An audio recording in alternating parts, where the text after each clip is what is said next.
સાચા પત્રકાર પર જ્યારે ખોટા કેસ થાય ત્યારે તેના મોરલ ઉપર સૌથી વધારે અસર થતી હોય છે અને તેની પાછળ તેનો પરિવાર પણ એ જ પીડા ભોગવતો હોય છે.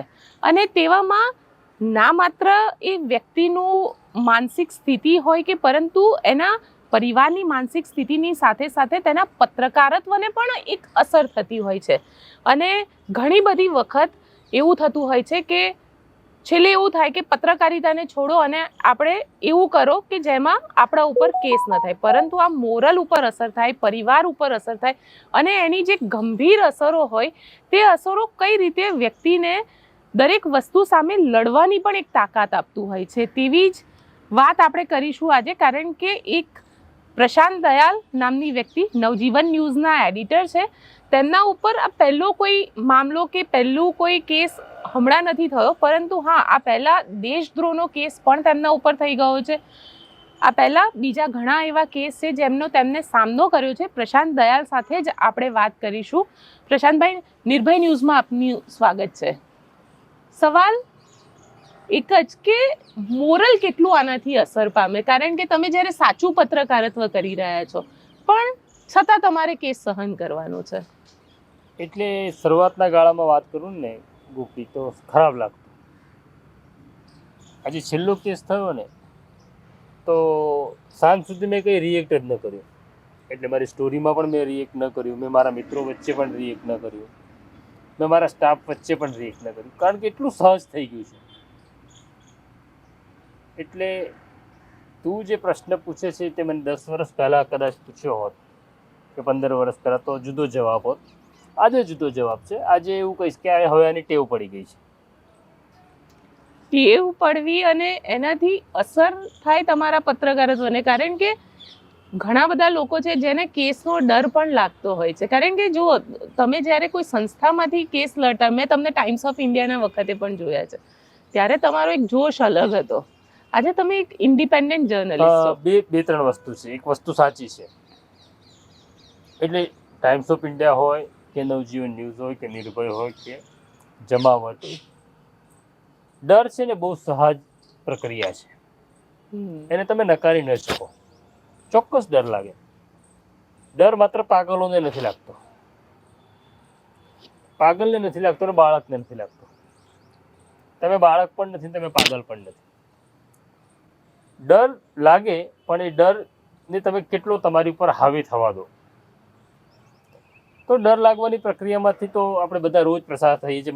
માત્ર કેસ થઈ જાય અને ડર લાગે એવું નહીં. આપણે સ્ટોરી, એક પ્રકારની સ્ટોરી એવી કરતા હોઈએ જ્યારે લોકો નારાજ પણ થઈ જાય, લોકો ગાળો પણ આપે, લોકો ધમકી પણ આપે, તો ત્યારે પણ ડર લાગે. તો કંઈ વાંધો નહીં, ડર લાગવું. મને ડર લાગે છે એવું કહેતા સંકોચ પણ નહીં અનુભવ, પણ હું ડર ઉપર કેટલો જલ્દી વિજય મેળવું છું, તો એ જરૂરી છે. પહેલી વસ્તુ એ છે કે ડર લાગવું એ બહુ સહજ પ્રક્રિયા છે, કોઈને પણ લાગે. અને બીજી વસ્તુ એવી છે કે એક મોટા ઇન્સ્ટિટ્યુશનમાં તમે કામ કરતા હો, તમારી પાછળ એક પીઠબળ હોય, સંસ્થાનું પીઠબળ હોય, અને આજે તમે ઇન્ડિવિજ્યુઅલ કામ કરો છો. તમારી કેટલીક જવાબદારીઓ છે, તમારી કેટલીક મર્યાદાઓ છે, આર્થિક મર્યાદાઓ પણ છે. હા, એમાં મોટા ઇન્સ્ટિટ્યુશનમાં મેં કામ કર્યું ને આજે નવજીવનમાં કામ કરું છું અને કેસ થયો છે, એમાં ફેર એટલો છે કે આજે લોકો બહુ સાથે છે. કલ્પના ન આવે એટલા લોકોના રિસ્પોન્સ મળી રહ્યા છે. કોઈક એવું કહે છે કે અમે તુષાર બસિયાના જામીનદાર થવા તૈયાર છીએ, અમે પૈસા ખર્ચવા તૈયાર છે. કોઈક લોયરો એવું કહે છે કે અમે તમારો મફત કેસ લડવા તૈયાર છીએ. લોકો એવું કહે છે બોલો અમે રેલી કાઢવા તૈયાર છીએ. તો આ બધી તમારી તાકાત છે.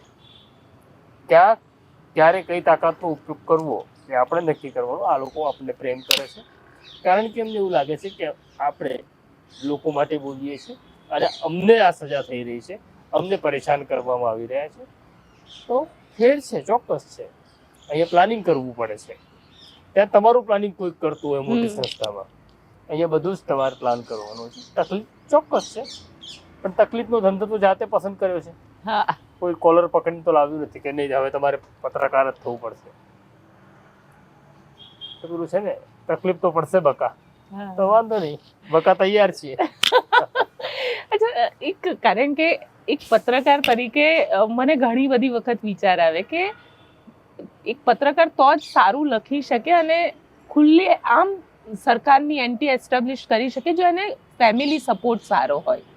અને નો ડાઉટ કારણ કે ઘરનાના સપોર્ટ વગર એ શક્ય નથી. પણ એક જ્યારે કેસ થાય છે કે જ્યારે ખબર પડે કે ભાઈ આવું થઈ રહ્યું છે તો પરિવારની માનસિકતા શું કહેતી હોય છે? હું એ બાબતમાં બહુ સદનસીબ રહ્યો છું કે મને તો થોડા ઘણા ડરની પણ અસર થાય છે, પણ મારા પરિવારને અને મારી પત્ની, મારા બાળકો, હવે તો પુત્ર વધુ પણ છે, એમને આ ડરની અસર નથી થતી. એટલે મને ઘણી વખત એવો વિચાર આવે છે કે અમને ડર નથી લાગતો તો એ મારા કરતાં વધારે બહાદુર છે કે ઘણી વખત અજ્ઞાનતા પણ બહુ સુખ આપતું હોય છે.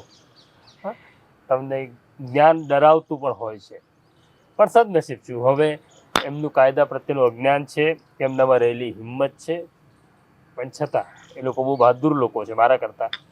અને આ લડવાની તાકાત મને ત્યાંથી જ મળે છે કારણ કે એ લોકો કાયમ મને એવું કહે છે, મારી પત્ની શિવાની કાયમ એવું કહે છે કે જ્યારે કેસ થયો ત્યારે લીગલ રેમેડી લેવા માટે થોડોક સમય બહાર જવું પડ્યું ત્યારે એના એ શબ્દો છે કે ડરીને ભાગી જાય એવા પતિને હું પસંદ નથી કરતી અને ડર લાગતો હોય તો લખવાનું ને બોલવાનું બંધ કરી દો. તો એ મારી તાકાત છે. અને આ વખતે તો એણે મને એવું કહ્યું હતું થોડાક દિવસ પહેલા જ કંઈક વાત નીકળી કે કેસ થાય એવું લાગે છે કે જો ભાગી ગયા ને તો તમે ક્યાં સંતાયો છો, પોલીસ લઈને હું જ આવીશ, એટલે ભાગતા નહીં, હું પોલીસને સરનામું આપીશ. એટલે આટલી હિંમતભરી વાત કરે છે પણ ખરેખર ઘરના ઉંમરે પોલીસ આવે ત્યારે શું રિએક્શન હોય છે? મારા ઘરે આવેલી છે. હા, એટલે જ મારી ઘરે જ્યારે આવી છે ત્યારે તો મારો દીકરો આકાશ લગભગ સાવ નાનો હતો, 7, 8, 9 વર્ષનો હતો. દીકરી 2-3 વર્ષની હતી. અને હું ટાઈમ્સ ઓફ ઇન્ડિયામાં હતો ત્યારે મારા ઘરે 200 પોલીસ આવે. એટલે મૂળ ડરાવવાનો જ ઈરાદો હતો, સ્વાભાવિક છે, સરકારની સૂચના હતી. હું પોલીસનો દોષ જતો નથી કારણ કે એમને તો સરકાર માય બાપ કે કરવાનું હોય છે. ત્યારે પણ આ સ્ત્રી આવી જ ઊભી હતી, એવું કહેતી હતી ઘર ચેક કરી લો. લોકો એવું કહેતા, એટલે મારી મા ત્યારે જીવતી હતી, મારી મા એવું કહેતી, અલગ રહેતી હતી મારા ભાઈ સાથે, કે તું અમારા ઘરે આવી જા, પોલીસ આવે છે.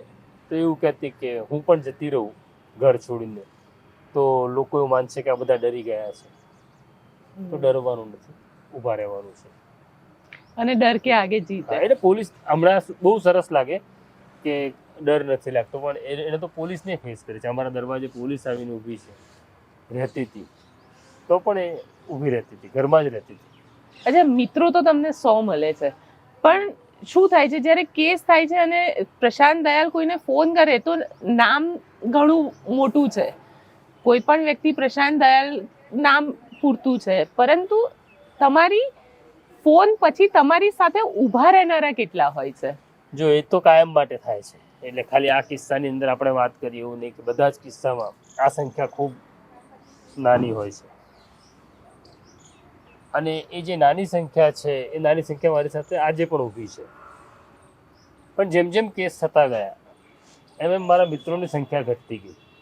મારી સાથે ઊભા રહેવામાં તો નહીં, પણ મારી સાથે સંબંધ છે એવી સરકારને ખબર પડી જશે તો, અને સરકાર શું માનશે, નુકસાન થશે એવા ડરથી પણ એવા બહુ મોટા મિત્રો છે મારા, નામ મોટા છે, મારા બહુ અંગત મિત્રો, એમણે મારી સાથે સંબંધ છોડી દીધો, વાત કરવાનું બંધ કરી દીધું, ફોન ઉપાડવાનું બંધ કરી દીધું, જાહેરમાં ક્યાંક દેખાઈ જાય તો સાથે ઊભા રહેવાનું બંધ કરી દીધું. કેમ? તો કે સરકાર પ્રશાંત દયાળને જુએ છે, અમે નોટિસમાં આવી જઈશું કે આ સરકાર વિરોધી માણસ સાથે એને સંબંધ છે. હું એમને સમજાવીને થાકી ગયો કે હું સરકાર વિરોધી નથી, હું લોકો તરફી છું. પણ હવે લોકો તરફી હોવું એટલે સરકાર વિરોધી કોઈ માને? હું અભિયાનમાં 95માં હતો ત્યારે અમારા એડિટર હતા કેતન સંઘવી, એને બહુ સરસ કહ્યું હતું કે તમે પ્રો ગવર્મેન્ટ છો કે એન્ટી એસ્ટાબ્લિશમેન્ટ છો એ તમારે નક્કી નથી કરવાનું, સરકાર તમને ચોકઠામાં મૂકી દેશે, તમારે કહેવાની જરૂર નથી, સરકાર નક્કી કરશે તમે કોણ છો. તો સરકારે નક્કી કરી લીધું છે તો હું સરકાર વિરોધી છું, તો હવે સરકારની સમજ બદલવાનું તો મારું ગજુ પણ નથી. એવા મિત્રો પણ હશે કે જે તમારા ઘણા મિત્રો એવા છે કે જે કદાચ તમને પબ્લિકલી બોલાવતા નહીં હોય પણ પાછળથી ફોન બી કરતા હશે કે અરે દોસ્ત સોરી. એવા લોકોની પણ સંખ્યા છે, પણ નાની સંખ્યા છે, પણ એમની મદદ પણ બહુ મોટી છે કે હવે જાહેરમાં નથી તારી સાથે ઉભા રહી શકતા એવું કહેવાની પણ હિંમત છે. અચ્છા, એવું પણ કહી એવું જાય પણ છે. કહે છે, પણ અમે તારી સાથે છીએ, બોલ અમારે શું કરવાનું છે. એવા પોલીસ અધિકારીઓ પણ છે કે ભાઈ તમે સાચા છો, અમને ખબર છે તમારી લડાઈ સાચી છે, પણ જાહેરમાં કંઈ નહીં થાય, ખાનગીમાં બોલો તૈયાર છે. તો સારા માણસો તો બધે જ છે. આખી પોલીસ ખરાબ છે, બધા જ પોલિટિશિયન ખરાબ છે એવું તો નથી, કારણ કે આ બધા છેલ્લે આપણામાંથી જ જાય છે. આપણે જેવા છીએ એવા એ લોકો છે. છેલ્લે દુઃખ થાય, દિલમાં ક્યાંક દુખે કે કેમ આવું. દુઃખ પહેલા થતું, એટલે હમણાં મને ઘણા બધા લોકો કે સરકારે આવું કરી નાખ્યું, તેવું કરી નાખ્યું. એટલે સમય સાથે તમે ગ્રો થાવ, મેન્ટલી પણ ગ્રો થાવ, તમારી થોટ પ્રોસેસ બદલાય. તો મને એવો વિચાર આવે છે કે હું સરકાર હોત અને તું પ્રશાંત દયાળ હોત, તું રોજ મારા વિશે સ્ટોરી કર્યા કરે તો હું શું કરું? ક્યારેક તો હું આવું જ કંઈક કરત ને. કદાચ હું ડાયલોગ પણ કરત સરકાર છું તો, પણ એમની સમજ નથી સંવાદ કરવાની. તો એમનું રિએક્શન બહુ મને સ્વાભાવિક લાગે છે. પહેલા તો કે આપણને એવું લાગે છે આપણને નુકસાન કરવા માંગે છે, આપણને પીડા આપવા માંગે છે. થાય છે, પીડા પણ થાય છે, નુકસાન પણ થાય છે, પણ એમનું કર્મ છે, એમનો ધર્મ છે કે આપણને. હવે દુઃખનો સવાલ ત્યારે જ આવીને ઊભો થાય છે કે ઘણા બધા લોકો એવી કમ્પેરિઝન કરે ને કે તમે આ ન કર્યું તો પેલા પત્રકારને જેમ અહીંયા હોત, આટલા મોટા થઈ ગયા હોત, આટલા પૈસા કમાવ્યા હોત, આ જગ્યા ઉપર તમે હોત, તમે શું મેળવ્યું? ત્યારે એવું લાગે કે આ જે કમ્પેરિઝન કરનારા છે આપણા પોતાના છે. એ સતત તમને એવું રિયલાઇઝ કરવાનો પ્રયત્ન કરે છે કે ભૂલ થઈ ગઈ યાર તારાથી. કેમ કેટલો મોટો તો થઈ શક્યો, કેટલા મોટા અખબારનો કે ટેલિવિઝનનો તો એડિટર હોત, અહીંયા શું ફીફા ખાંડે છે, એક નાની ચેનલ લઈને બેઠો છે, શું ફાંકા ફોજદારી કરે છે. આવું મને બહુ કહે લોકો કે શું ફાંકા ફોજદારી કરે છે. હા એવું કઈ નહીં, આ પણ એક ભાગ છે અને આ પણ એક પ્રોસેસ છે. આ મૂળ મેન્ટલ પ્રોસેસ છે. તમારી પાસે પૈસા હોવા કે ન હોવા, તમારી પાસે પદ હોવું કે ન હોવું, આ તો છેલ્લે તો મેન્ટલ પ્રોસેસ જ છે ને. તો આ મેન્ટલ પ્રોસેસમાં આપણે પણ હાવી થવું પડશે આ પરિસ્થિતિ ઉપર, આ વિચારો ઉપર. તો આપણે પણ નિરાશ થઈ જઈશું. પણ પ્રશાંતભાઈ, એક વિચાર મને આવે છે, કારણ કે લોકશાહી છે અને લોકશાહીમાં જ્યારે એક પક્ષને એની જેને કહી શકાય કે જરૂરત કરતા વધારે સીટ મળી જાય, કે જરૂરત કરતા વધારે એક બળ મળી જાય, ત્યારે એવું બની શકે કે સતત લોકો ઉપર આ પ્રકારનું એક પ્રેશરાઇઝ કરવું, કે એન્ટી જે લોકો બોલી રહ્યા છે, કે જે લોકો એમની વિરોધી છે, એમને વિરોધી જોઈતા જ નથી, આ પ્રકારની એક આખી પ્રોસેસ થાય છે. નહીં એટલે કોઈ પણ શાસક તો આવું જ કરવાનું. આ તો હમણાં બીજેપીની 156 આવી, મેં તો 149 સીટો પણ કોંગ્રેસે જોઈ છે.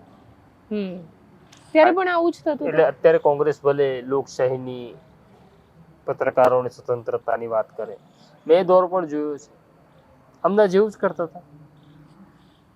149 સીટો વાળી સરકારે ગુજરાત સમાચારને આંખ પણ લગાડી દીધી હતી. તો આ તો બહુ સહજ પ્રક્રિયા છે. સત્તા કોઈની પણ હોય, સત્તામાં રહેલો માણસ આવું જ કરે એવું આપણને સમજાઈ જાય ને તો આપણને પીડા થાય છે ને, એ પીડામાં થોડો ઘટાડો થાય.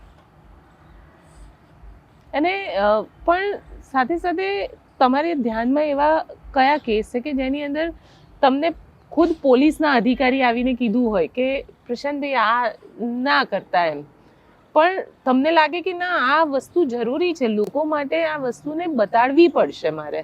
નહીં એટલે માની લો કે આપણે એન્કાઉન્ટર કેસની વાત કરીએ કે ગુજરાતમાં જે બનાવટી એન્કાઉન્ટર કેસનો દોર શરૂ થયો 2002 થી 2006 ની વચ્ચે, જ્યારે આ મેં લખવાની શરૂઆત કરી, મામલો સુપ્રીમ કોર્ટ સુધી પહોંચ્યો, ઘણા બધા લોકો પકડાયા, ઇન્ક્લુડિંગ અમિત શાહ, બરાબર. તો એક ઉંમરનો પણ તકાજો હોય છે. તમને એવું લાગે કે હા તમે કેવું મહાન કામ કરી નાખ્યું, પછી સમજાય તમે કંઈ મહાન નથી કર્યું.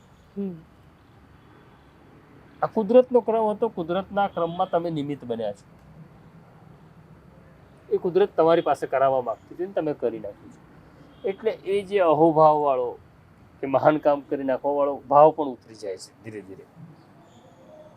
પછી એવું થાય છે કે પત્રકારત્વ કરતા કરતા તમે જજ થઈ જાઓ છો.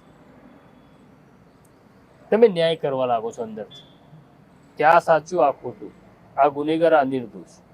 આ ભાવ પણ ખોટું છે. તમે જજ નથી, તમે કુંડાળાની બહાર ઊભું રહીને તમારું કામ કરવાનું. પણ પછી તમે કુંડાળામાં બેસી જાઓ છો ને કુંડાળામાં એક ખુરશી હોય છે જેની ઉપર ન્યાયાધીશ એવું લખ્યું હોય છે અને તમે એ ખુરશીમાં બેસીને ન્યાય કરવા લાગો છો. તો આ ભાવ પણ ખોટો છે.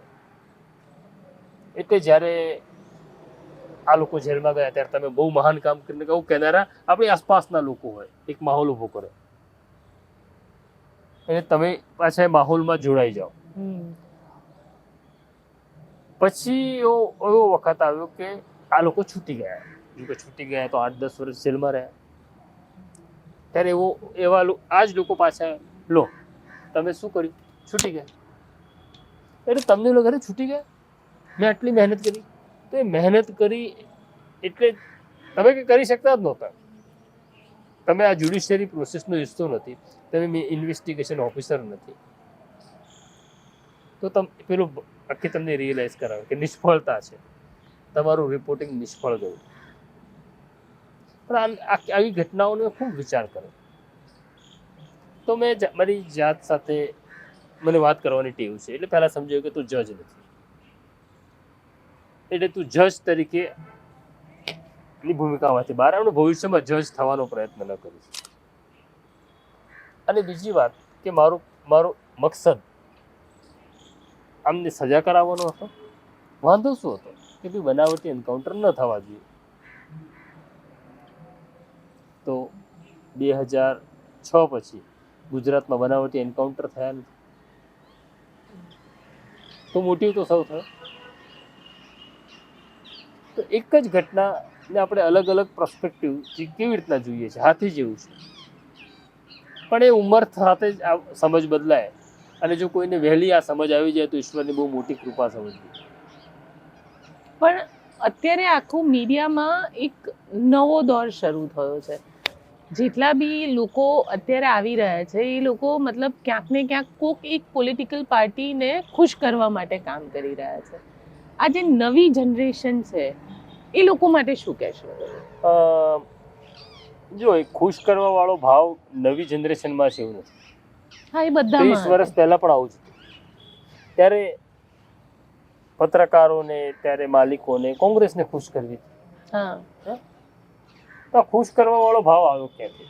તો પહેલો તો એવો આવે કે મને કંઈક ફાયદો થાય, હું ભાજપને ગમે એવું બોલું તો મને ફાયદો થાય. બીજો ભાવ આવે કે ભલે ફાયદો ન થાય, હું સરકારનો હિસ્સો છું એવું તો મારી સોસાયટીમાં રિયલાઇઝ કરું. અત્યારે મારી સોસાયટીમાં એક લાલ લાઇટવાળી ગાડી આવે, મને રિસ્પેક્ટ નથી આપે. તો પ્રશાંત દયાળ એક સારો માણસ છે, પ્રશાંત દયાળ એક પત્રકાર છે, એને થોડો રિસ્પેક્ટ મને લોકો આપે. મને કોણ ઓળખે છે? મારી ત્યાં કેટલા મિનિસ્ટર આવે છે, મારા ફોનથી શું થાય છે, એના કારણે તો એ લોકો તો જે તમને જે રીતના જોવા માંગે એમાં તમે પણ આવો છો. પત્રકાર એનાથી બાદ નથી રહી શકતો. એટલે પહેલું તો આવે છે કે મને શું ફાયદો છે. બીજું એવું છે કે ભલે કંઈ ફાયદો નથી પણ હું સરકારનો હિસ્સો તો છું એવું લોકો માને છે. અને ત્રીજું, આમની સામે પડીને હું શું કામ ઇન્સિક્યુરિટીમાં આવું? દરેક વખતે ફાયદા માટે પત્રકાર કે નવી પેઢી કે જૂની પેઢીએ જે કર્યું ફાયદો નહોતો પડતો. બધા જ પત્રકારો કે બહુ પૈસા કમાઈ જાય છે એવું પણ થતું નથી. જેમ પોલીસમાં ગળ્યા ગાંઠે 5-10% લોકો જ કરોડપતિ હોય છે, પણ લાગે છે એવું કે બધી પોલીસ ભ્રષ્ટ છે. તો એવી રીતના પત્રકારોમાં પણ એવું છે કે સરકારની સાથે ઘણા સરકારની સાથે રહેલા પત્રકારો તો મને ખાનગીમાં એવું કહે છે કે તમે તો બોલી શકો છો, અમારા ઉપર તો અમે સરકારના માણસ છે એવું થઈ ગયું, એટલે અમારા ગળામાં પટ્ટો આવી ગયો છે. અને સરકાર પણ અમને કઈ ગણતી નથી કે આ તો ઘરના છે, એટલે ઘર કી મુર્ગી દાલ બરાબર એવી સ્થિતિ પણ છે. પણ કોઈનો પણ આપણે પટ્ટો ન પહેરીએ એ આપણે જાતે નક્કી કરવાનું. કોઈ આપણા કોમેન્ટ બોક્સમાં આવીને લખે અથવા કોઈ આપણને મોઢે કે તમે કોંગ્રેસના છો, આમ આદમી પાર્ટીના છો, આપણે આપણી જાતને પૂછવાનું તું કોનો છે. સાચું કહું દાદા તો હું કોમેન્ટ વાંચતી જ નથી, કારણ કે કોમેન્ટ વાંચું ને તો હું સખત ડિસ્ટર્બ થઈ જાઉં છું, કારણ કે લોકો પોતપોતાના અભિપ્રાયો લખી નાખે છે અને એ અભિપ્રાયમાં ક્યારેક આપણને દુઃખ ફિલિંગ એવી આવે કે ચાલું આપણને એમ લખે કે તમે ગોદી મીડિયા, કે તમે સરકારની ચાટુતારી કરો છો, કે તમે એન્ટી એસ્ટાબ્લિશ. એટલે મેં કોમેન્ટ્સ વાંચવાની બંધ કરી દીધી. તમે બંધ કરી? ના, હું કોમેન્ટ્સ વાંચું છું પણ હું કોમેન્ટ્સનો જવાબ નથી આપતો. હું ખાલી એટલું જ કરું છું, હું લાઈક કરું છું. હું મારી વિરોધી કોમેન્ટ હોય એને પણ હું લાઈક કરું છું. હું ખાલી એટલું જ કન્વે કરવા માંગુ છું એટલે કારણ કે જે આપણું સારું બોલે છે એ તો આપણને ગમે છે, તો એને તો આપણે લાઈક કરીએ છીએ. તો જે ખરાબ કોમેન્ટ છે, જે આપણને દુઃખ આપે છે, તકલીફ આપે છે, તેવી કોમેન્ટ પણ લાઈક કરવી જોઈએ. એટલે હું લાઈક કરું છું, અચૂક કરું છું. મારો 1 કલાક તો આ કોમેન્ટો લાઈક કરવામાં રોજ જાય છે કે હા, મેં તમારી નોંધ લીધી, તમે મને ગાળ આપી, મેં તમારી ગાળ સાંભળી છે, મેં એની નોંધ લીધી છે અને વિચાર પણ કરું છું કે આ ટીકા, કે આ ગાળ ખરેખર હું કોઈક રસ્તો તો નથી મારો બદલાઈ ગયો ને. તે વાંચવાની.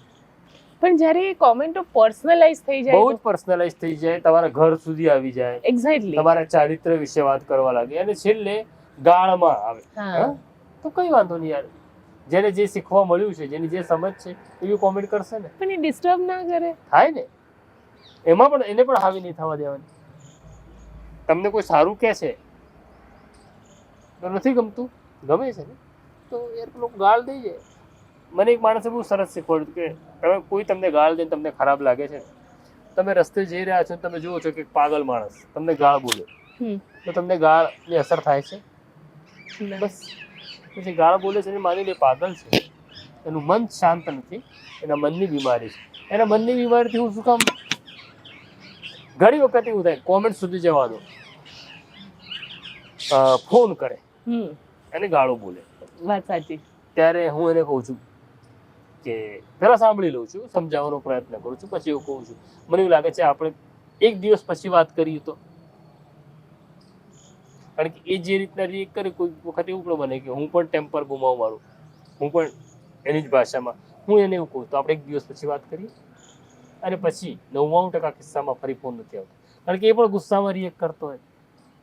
આપણને જે રિએક્ટ કરે છે, ગાળ આપે છે, એને આપણે ક્યાં 7 બારના ઉતારામાં કોમન નામ છે.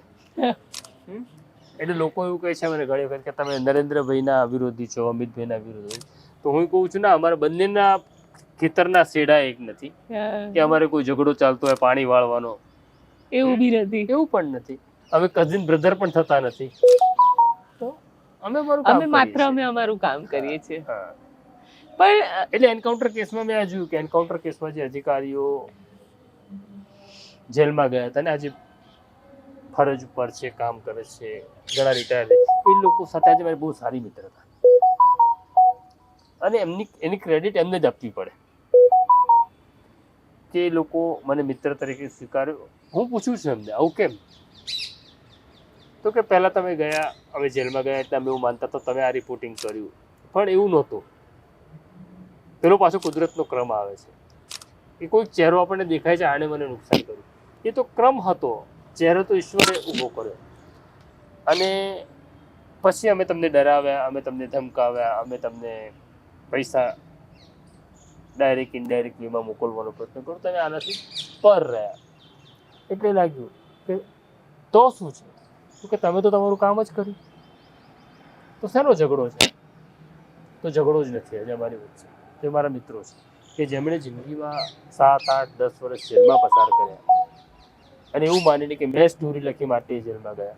એ લોકો માને છે ને એવું નથી, તમારું કામ કર્યું છે, અમે તમારા મિત્ર છીએ. પણ દાદા તમારા ઉપર દેશદ્રોહનો પણ કેસ લાગ્યો હતો અને એ વખત મને યાદ છે, એ સમય તમે 5-6 દિવસ માટે અંડરગ્રાઉન્ડ થઈ ગયા હતા. એ અધિકારીઓ આજે પણ તમને બોલાવે છે? જ્યાં જ્યાં એટલે વૈચારિક એન્કાઉન્ટર્સ થયા એમાંથી 99% મિત્રો છે.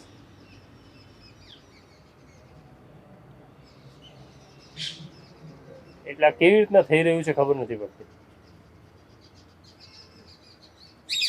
મૂળ તો જેની સાથે આપણો ઝઘડો થાય છે કે વૈચારિક એન્કાઉન્ટર્સ જ હોય છે ને. તો જેમણે મને નુકસાન કરવાનો પ્રયત્ન કર્યો અથવા મારી સ્ટોરીને કારણે જેમને નુકસાન થઈ ગયું એવા લોકો 99% લોકો મિત્ર, 1% મિત્રને હું સમજાવી શક્યો નથી અથવા એ મને સમજી શક્યા નથી, એવું છે. પણ એ પરિસ્થિતિ કારણ કે એ સમય ઘણો જૂનો છે અને હવે એના પ્રશાંત દયાલમાં ને એ પ્રશાંત દયાલમાં મને જમીન આસમાનનો ફરક દેખાય છે. કારણ કે મેં એન્કાઉન્ટર વખતના પ્રશાંત દયાલ પણ જોયેલા છે. તો આ જે બદલાવ આખો આવ્યો છે કે અત્યારના પ્રશાંત દયાલ ઘણા મને આમ જેને કહેવાય ને કે એકદમ શાંત લાગે. એ વખતે તો આમ જેને કહેવાય ને કે સ્કૂલનો તોફાની છોકરો એટલે પ્રશાંત દયાલ આવું કહેવાતું હતું ફિલ્મમાં. આના લીધે કેટલું ભોગવવું પડ્યું? નહીં, 2-3 વસ્તુ છે. પહેલા તો એવું છે કે મેં કહ્યું ને કે એક ઉંમરનો તકાજો હોય છે, એક સમજનો તકાજો હોય છે, એક અનુભવનો તકાજો હોય છે. તું જે પ્રશાંત દયાળની વાત કરે છે એ પ્રશાંત દયાળ તોડી નાખો, ફોડી નાખો, મારી નાખો, કાપી નાખો, એ પ્રશાંત. તો એ પ્રશાંત શેના માટે કરતો હતો? કે લોકો માટે. તો કોણે શું મેળવ્યું? તો કે કઈ નહીં. તો તોડી નાખો, મારી નાખો, કાપી નાખો, ફોડી નાખો કર્યું, પણ પરિણામ શૂન્ય. કારણ કે છેલ્લે તો તમે કોઈ પરિણામ માટે કામ કરો છો ને, લોકોના જીવનમાં સારું થાય. તો કઈ ના થયું. કેમ? તો કે એ ભાવ તમારો જે કંઈક કરવું છે લોકો માટે, લોકોના જીવનમાં સારું થવું જોઈએ, એ ભાવ તો છેક નીચે પાયામાં હતો.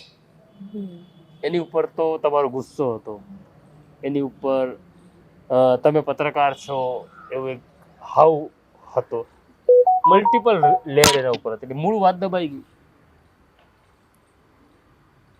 અને સદનસીબે નવજીવન ન્યૂઝ એટલે નવજીવન ટ્રસ્ટમાં આવવાનું થયું, ગાંધીને સમજવાનું થયું. તો એ સમજતા સમજતા મને સમજાયું કે ગાંધીના જીવનના મુખ્ય 3 તબક્કા છે. ગાંધી પણ પત્રકાર, જેણે નવજીવન અખબાર શરૂ કર્યું. તો ગાંધીના 3 તબક્કા. આફ્રિકાનો તબક્કો તમે જુઓ તો લડો. આફ્રિકામાં લડવા સિવાય એમણે કંઈ કામ ન કર્યું. ભારત આવ્યા 15માં અને નવજીવન અખબાર શરૂ કર્યું, પત્રકારત્વ કર્યું. એમાં પણ પત્રકારત્વની લડાઈ હતી. અને ગાંધીનો 3જો તબક્કો છે, જે 30 પછીનો તબક્કો તમે જુઓ તો સંવાદ. કેમ?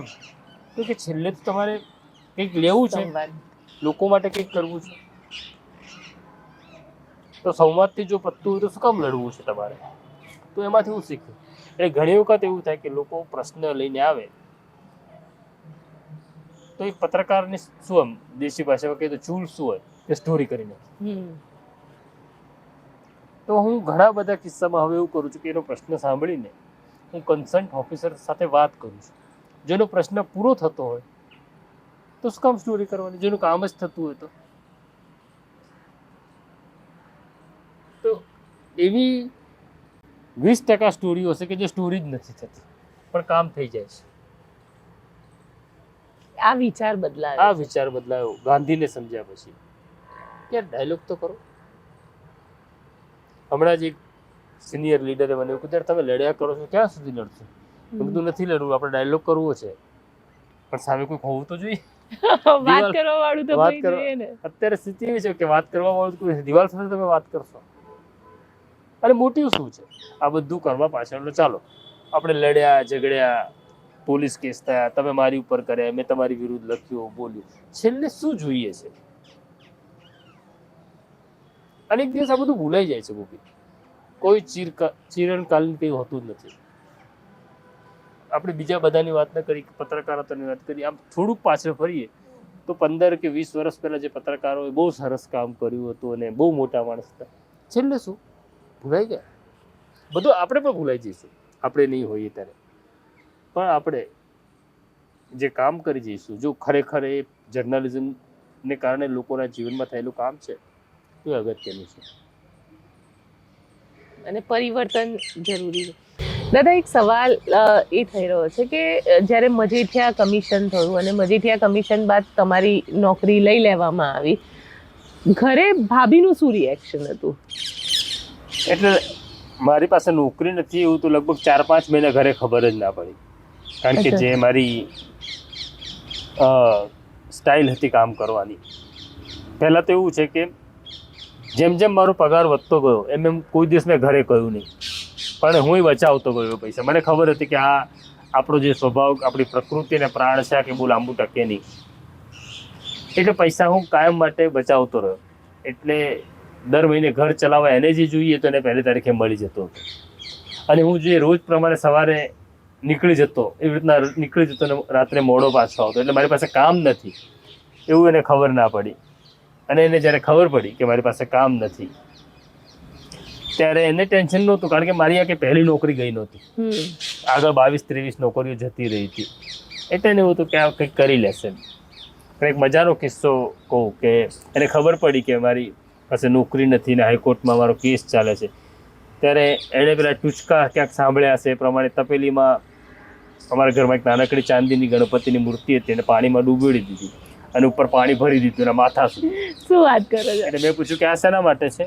મેં આ જોયું ત્યારે મને કે એવું એક ટૂચકો છે કે ગણપતિને પાણીમાં ડૂબાડો તો તમારું કામ થઈ જાય. અને એને એવું કીધું છે કે મારા વરનું કામ નહીં કરે ત્યાં સુધી તને બહાર નહીં કાઢું.